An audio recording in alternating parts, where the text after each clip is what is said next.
সবাইকে স্বাগত জানাই।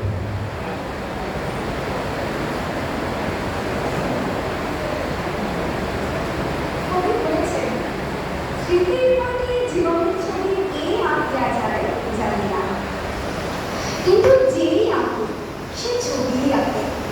সে আপনার অভিরুচি অনুসারে কত কি বাদ দেয়, কত কি রাখে, কত বড়কে ছোট করে, ছোটকে বড় করিয়া তোলে।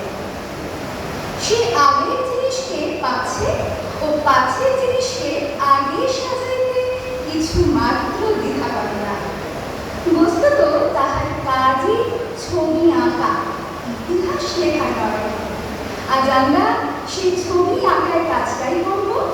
এক এক দরজা খুলে কবির ছেলেবেলাটিকে খুঁজবার চেষ্টা করব। রবীন্দ্রনাথ তার ছেলেবেলার এক অভিজ্ঞতার কথা জানিয়ে লিখেছেন, সদর স্ট্রিটের রাস্তাটা যেখানে গিয়ে শেষ হইয়াছে সেইখানে বোধ করে ফ্রি স্কুলের বাগানের গাছ দেখা যায়। একদিন সকালে বারান্দায় দাঁড়াইয়া আমি সেই দিকে চাইলাম। তখন সেই গাছগুলির পল্ল বারান্দাল হইতে সূর্যোদয় হইতেছিল।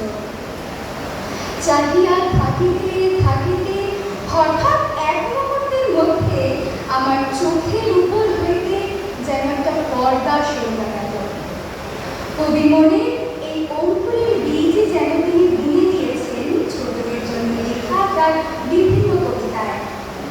হেন্ডারসন হাউসের ছাত্রদের নিবেদনে সেরকমই একটি ভোরের ছবি তারা ফুটিয়ে তুলবে।